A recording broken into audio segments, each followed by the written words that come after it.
15 years ago, I ended my marriage because I found out my husband was cheating with a childhood friend and even had a child with her. This made me very upset and almost made me quit my job. But during that tough time, my current husband helped me and we made a happy home together. However, my happiness didn't last long. Recently, I saw my ex-husband for the first time in 15 years. He said mean things to me, like I must still be single because nobody would want to marry someone like me who couldn't have kids, but I surprised him by introducing him to my children. When I introduced my son, my ex-husband was shocked and scared. I told him about my life now. I'm Florence, 38 years old. I live with my 13-year-old son Max, my 11-year-old daughter Ava, and my husband David, who is the same age as me. Max is in middle school and going through a rebellious phase. He can be cheeky sometimes, but my husband David knows how to handle him. Ava loves makeup and fashion, and she knows how to get what she wants because she's the youngest and a girl. Max really cares about Ava, so when she jokes about not liking him if he's not nice to me, he quickly apologizes and promises to be good. He's charming and always knows how to make things fun. So, even though my life is busy, it's also full of joy. But there's something people might not know about me. I've been divorced once and am now happily married for the second time. I got divorced because my ex-husband, who I'll call Jack, did something really hurtful. It happened 15 years ago when we were both in college. We were happy together at first, talking about how much we wanted kids and imagining what it would be like to be parents. But even after trying for a while, we didn't get pregnant. Every month, when my period came, it caused tension between us. We tried to figure out why we couldn't have kids, spending a lot of money on treatments, but doctors couldn't find anything wrong. Despite this, my husband started getting frustrated and blaming me for our infertility. He'd say things like, "When will I ever become a father?" and make sarcastic comments that made me feel bad. He stopped helping around the house, saying it was my job because I couldn't have kids. He made me feel like our marriage was pointless because I couldn't fulfill my role as a woman. Afterwards, my husband's words got meaner. He'd say things like, "My sister is having her second baby already. Isn't that great? They're on their second, and we haven't even had our first." He'd look at me with a harsh expression, making fun of me and putting me down. He'd say, "If your body was normal, we have kids by now." I'd try to defend myself, saying we didn't know the reason for our infertility yet, but he'd just say, "It's always the woman's fault for not having babies. If I knew you couldn't have kids, I wouldn't have married you. You should feel guilty." His words hurt me a lot. On top of that, my in-laws would call, excitedly asking when they get a grandchild. At first, I'd try to brush it off, saying it takes time, but it didn't help. My mother-in-law started blaming me, saying I was useless for not having kids yet, especially since my sister-in-law had kids so easily. The pressure from them was overwhelming. One day, my friend Daisy invited me out. Jack, my ex-husband, had been busy with work, so he wasn't around much. That's when Daisy told me something shocking. She said, "I've been wanting to talk to you for a while. I have something important to tell you, Florence. I've missed you too." "What's up, Daisy?" "Remember Grace? She was Jack's childhood friend. They grew up near each other and their families were close. She went to the same college as us and now works with me. Grace, the daughter of the CEO at my job, got her position through family connections. We didn't really hang out in college since we were in different groups, and even at work, we didn't talk much because we worked in different departments.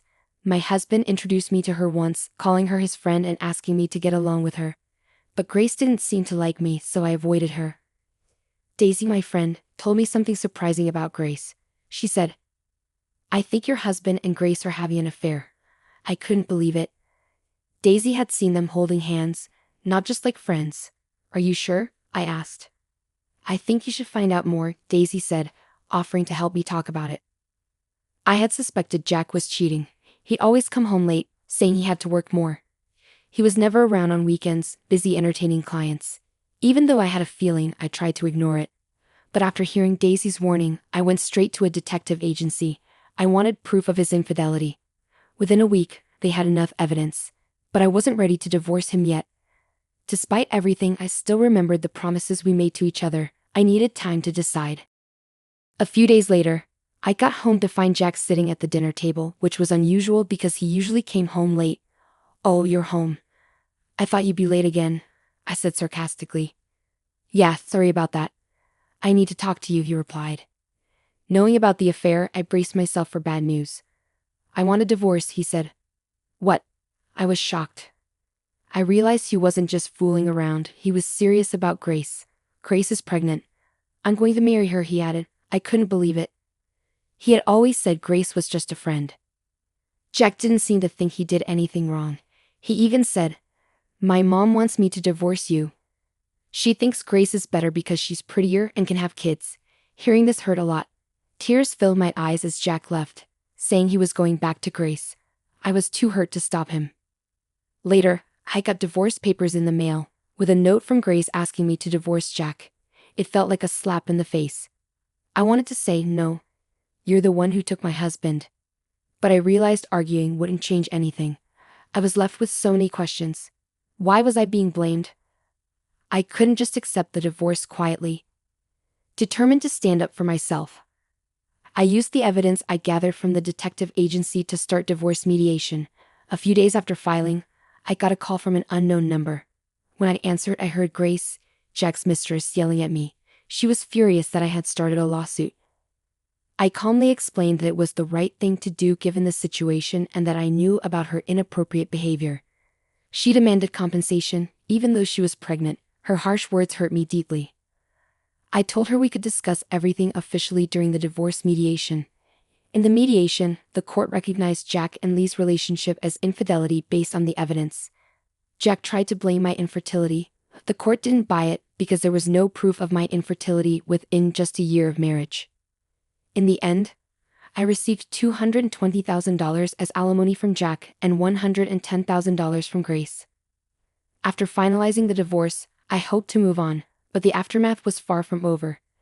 The affair between Jack, Grace, and me became gossip among our friends, especially since we all went to the same university. Shockingly, some rumors suggested I hid my infertility and tricked Jack into marrying me. Some friends even sympathized with Jack and Grace, which felt awful. The situation got worse at work because Lee, Grace's father, was my company's president. Grace portrayed herself as a victim, spreading lies about me hiding my infertility and demanding alimony while she was pregnant. Despite trying to ignore it, I faced backlash at work. My bosses favored Grace because of her influential family, and I was sidelined from important projects. Eventually, I felt forced to resign. While job hunting, another company recognized my skills and offered me a position.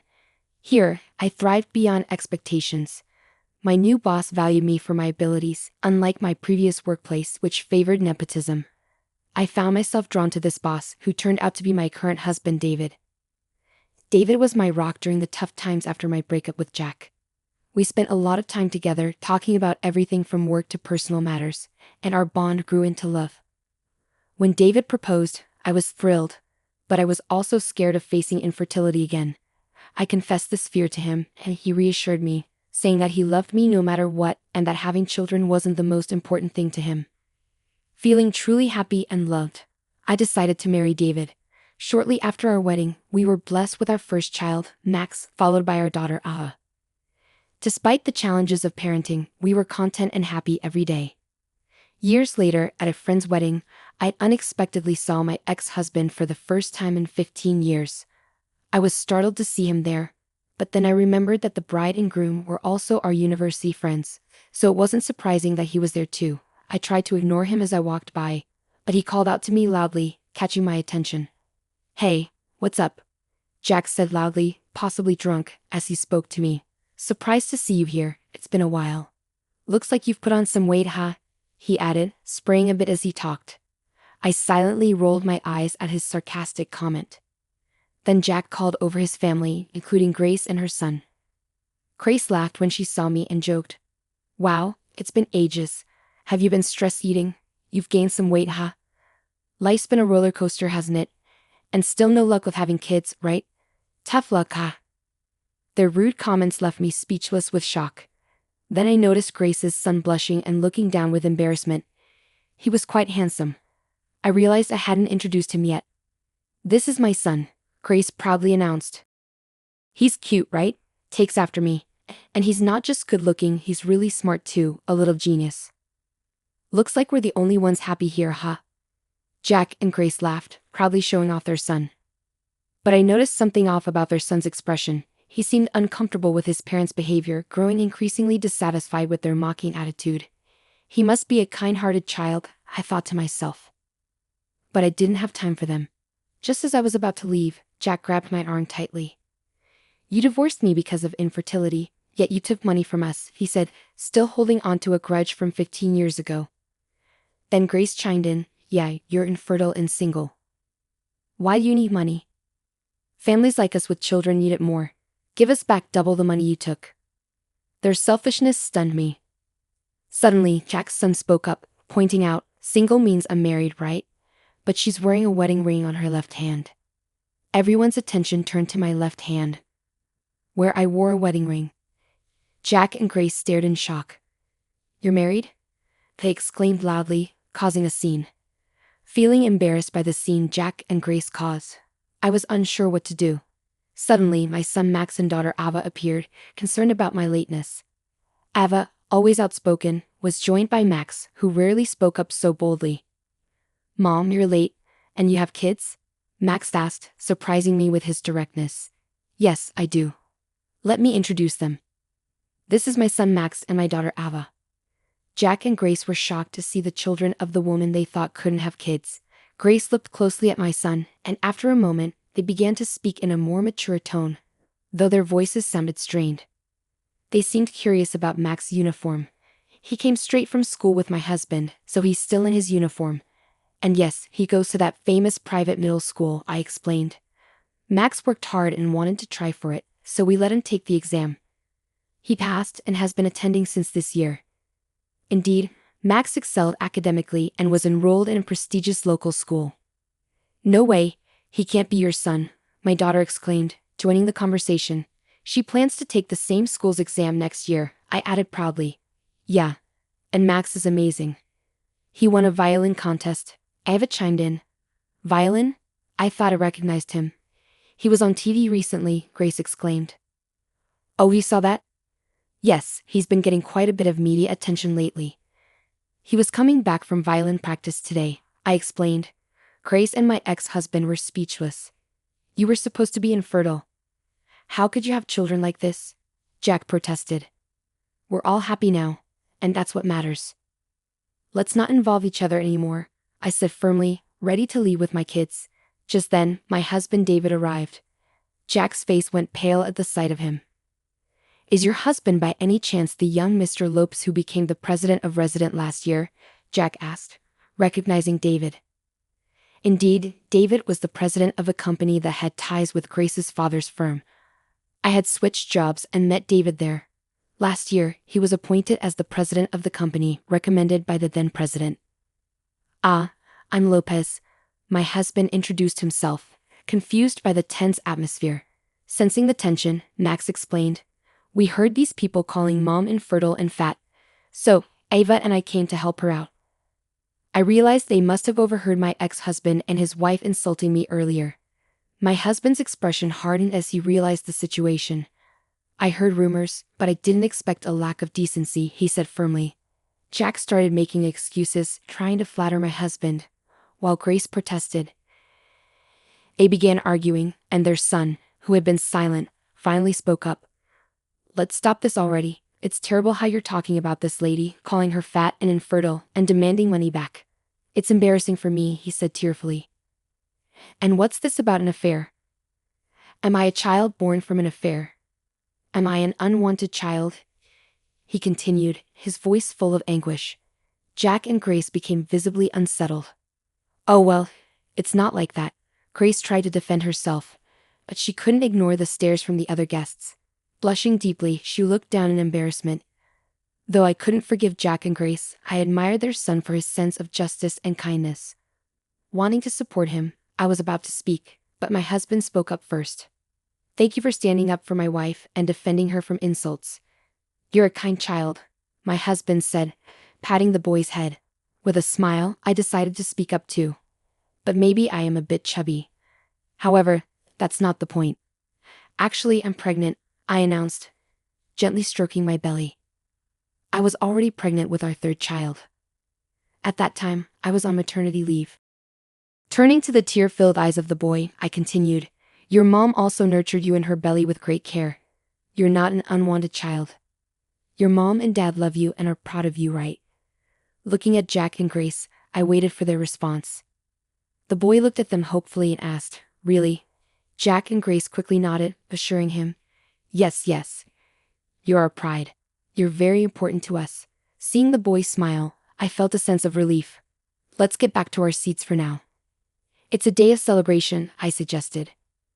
Each family returned to their seats, and the chaotic scene came to an end. The wedding concluded successfully, and as we headed to the station, Grace and Jack approached us with their son, holding hands. Max and Ava had been protective of me, but my husband chuckled and calmed them down. Grace and Jack offered their apologies. "Sorry about everything. We truly regret our actions today." "Thank you for earlier," they said. It was the first apology I had received from them in 15 years. Perhaps having a child had changed them a bit. I just laughed and said, "Really? After all this time?" With that, I turned my back on them and began to walk away. Max offered to carry my bags, taking the one marked with maternity. Ava cheerfully dragged a coat over my shoulders. Despite their young age, they were looking out for me during my pregnancy. "All right, tonight's dinner will be Dad's homemade hamburgers, Max and Ava's favorite." "Thank you." I vowed to protect the smiles of my beloved family, leaving behind the pains of the past.